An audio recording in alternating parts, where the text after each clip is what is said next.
Rosie. Hi, I'm here. Okay.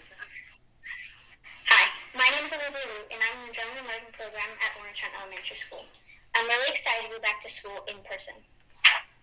Virtual school is not as good as going to school in person because it is hard to talk to my classmates and hard to make new friends. I feel like I've not made any new friends this year. There's someone new in my class, and I feel like we'd be good friends, but I have no way to get to know her. It's also hard for teachers to help me when I have any questions. In person, it's easy for the teachers to notice when you need help and are struggling, and they can walk you through whatever you need help with. They can come to your desk and just see that you need help with something. For example, in school we're working on a tiny house project, and I've had a lot of questions that I don't think I would have had if we were in person. My teachers are really great, but I just really don't feel like I've learned anything this year. And it's not just in one of my classes, it's in all of my classes. My mom goes to the Pentagon every day to work, and my dad has been deployed almost all the time that I've been in school. And so they're not around if I need extra help or have any questions. School is really boring, and I really have to force myself to get up in the morning and go downstairs to turn on my computer. My little brother, who's right behind me, asks me every day when we're going to go back to school. And he is learning German and math, and it's really hard for him to learn that as a first grader. A lot of kids in my neighborhood have switched to private schools so they can at least go to school in person a few days of the week. My cousins in Kansas and Connecticut go in person, and they have been going in person for a long time now. My best friend and her brother live in Germany, and even they go to school in person. And where my grandparents live, the kids have been going to school since August and have plexiglass in between their desks. It's really hard to understand why FCPS kids can't go in person to school. My parents switched my older brothers to private schools so they could at least go to school 2 times a week in person. They're glad to have that opportunity, but they miss their West Springfield High School friends. My parents are considering sending me to a private school or even to Florida so my brother and I can go to school 5 days a week. I don't want to move because I really want to go to Irving to continue German and to start acting, and I don't want to move away from my friends. I have already moved a lot because my parents are in the military, and I went to German school before I knew how to speak German. That was really hard, but it's not as hard as learning virtual school. Please figure out a way to go back to school in person 5 days a week like so many other kids are doing. Thank you. Thank you. Speaker number 10, Mary Alice MacDiarmid.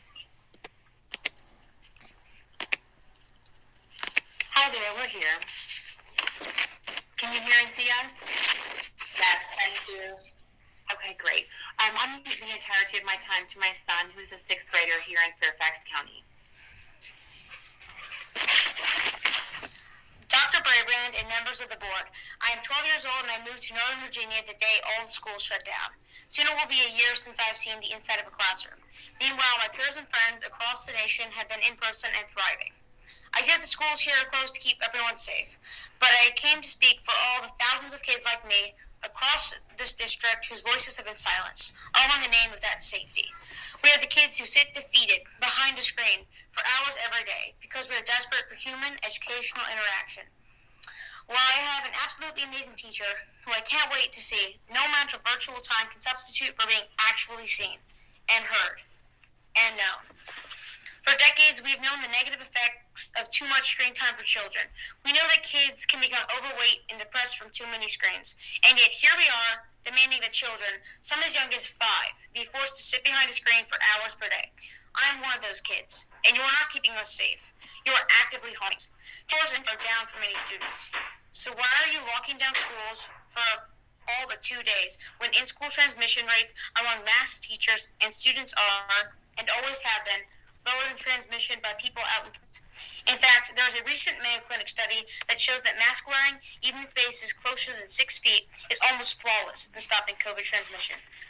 The fact is that each of you school board members is safer walking into a class of masked students and teachers than you are out in the community, going to a restaurant or to a grocery store.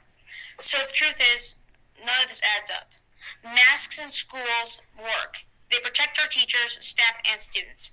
And on top of that, our teachers have been vaccinated. And many teachers want to be 100% in person with us, not doing concurrent learning. So that's where you come in. We need you to show up by being the voice for all of us who have been voiceless. We aren't asking you to make everyone go in person. But what we are asking is that you give kids like me, who are desperate to be in class, the chance to be in class 5 days a week. You can make this happen, and here's one way. The most recent surveys in our county indicate that 50% of students and teachers want to be in person, while 50% of teachers and students want to be virtual. So an easy solution is to let the 50% of teachers and students who want to be in person do that for 5 days a week, and let the other 50% of students and teachers who want to be virtual do so 5 days a week. Then you substitute teachers for any classes where there is not an even split. This plan removes the stress of concurrent learning on teachers and gives both groups what they really want. Honestly, there are a million ways to make it work. We kids have trusted you, and by not finding solutions, you are losing our trust. Unprecedented times call for unprecedented creativity. So let's do this. Thank you.